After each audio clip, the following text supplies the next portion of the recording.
அன்பு நெஞ்சங்களே, இறைவன் நமக்கு தந்த புதிய நாளிலே இறைவனுக்கு நன்றி கூறி இறை வார்த்தையால் நம் வாழ்வை பயனுள்ளதாக மாற்றுவோம்.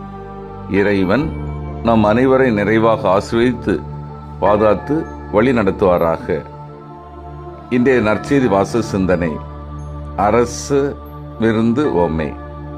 மத்தேயு நற்செய்தி நூல் பிரிவு 22 இறை சொற்றொடர்கள் 1 முதல் 14 முடிய. இதன் விளக்கம் அறிவோம். இந்த ஓமை லூக்கா நற்செய்தியில் இடம்பெற்றுள்ள பெரிய விருந்து ஓமையை ஒன்று மிகவும் ஒத்துள்ளன. இவை இரண்டுமே ஒரு மூல ஓமையின் இருவேறு வடிவங்களே.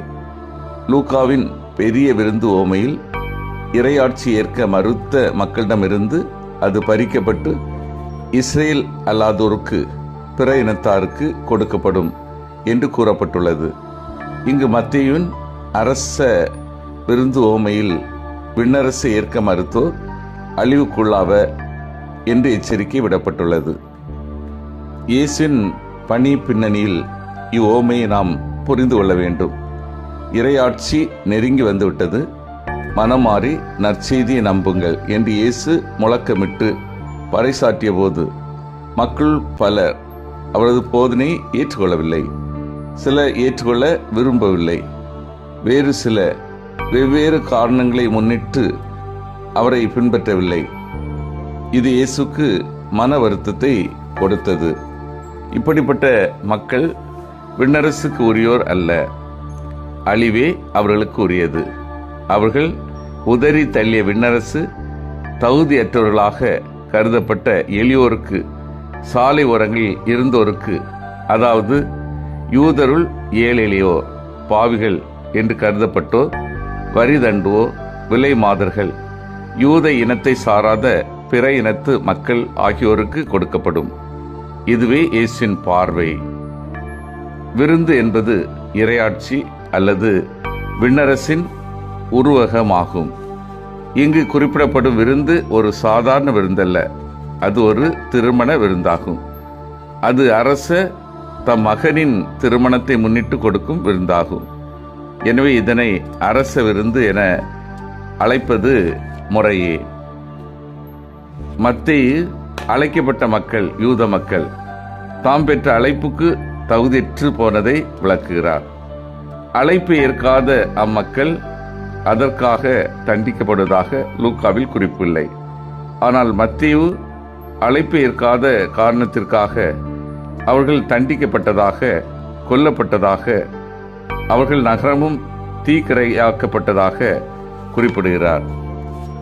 இறையாட்சியில் அழைப்பை ஏற்றோர் இறையாட்சிக்கு ஏற்ற வாழ்க்கை முறையை தமதாக்கிக் கொள்ள வேண்டும்.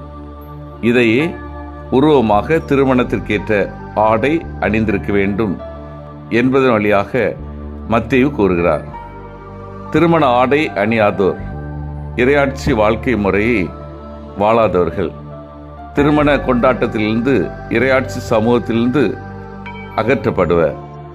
இவ்வாறு மத்தேயு இந்த ஓமை வழி தம் திரு அவை பற்றிய தம் பார்வையை தெளிவுபடுத்துகிறார். இன்றைய பார்வை: இறையாட்சிக்கான அழைப்பு எல்லாருக்கும் கொடுக்கப்படுகிறது. அவ்வழைப்பை ஏற்க மறுப்போ தங்களை இறையாட்சி சமூகத்தினருக்கு அந்நியராக்கி கொள்கின்றன. ஆனால் ஏழை எளியோர், ஒதுக்கப்பட்டோர், புறக்கணிக்கப்பட்டோர், இறைவனுக்கு எதிரிகளாக கருதப்பட்டோர், பாவிகள், விலைமாத, வரி தண்டுவோர், பிற இனத்தார் போன்றோர் இறையாட்சிக்கு உரியவர்கள் என்பதையும், இறைவனின் தனிப்பட்ட அன்புக்கு தகுதியானவர்கள் என்பதையும் இது காட்டுகிறது. எனினும் இறையாட்சி சமூகத்தில் அழைக்கப்பட்டோர் முன்பு தாம் எப்படி வாழ்ந்திருப்பினும் இனி இறையாட்சி மதிப்பீடுகளுக்கு ஏற்ற முறையில் வாழ்ந்தாக வேண்டும். இது இன்றியமையாதது. இவ்வாறு வாழ முன்வராதவர்கள் இறையாட்சிக்கு உரித்தானவர்களும் உகந்தவர்களும் அல்ல. இவர்கள் இறையாட்சிக்கு புறம்பானவர்கள். சிந்தித்து தியானித்து செயல்படுவோம். நான் இறைவனது அழைப்புக்கு ஆர்வமாக செய்யமடுக்கின்றேனா? நான் ஒவ்வொரு நாளும் அழைப்புக்கேற்ற வாழ்க்கை வாழுகின்றேனா? இறைவன் வழங்கும் விருந்தில் தகுதியாக நல்ல தயாரிப்போடு பங்கேற்கின்றேனா? மன்றாடுவோமாக. வல்லமை மிக்க இறைவா, நாங்கள் அனைவரும் உமது அழைப்புக்கு ஆர்வமாக செவிமடுக்கவும், நாங்கள் ஒவ்வொரு நாளும் அழைப்புக்கேற்ற வாழ்க்கை வாழவும், உமக்கு வழங்கும் நீர் எங்களுக்கு வழங்கியுள்ள விருந்தில் நாங்கள் தகுதியாக நல்ல தயாரிப்போடு பங்கேற்கவும் வரம் தாரும். ஆமீன்.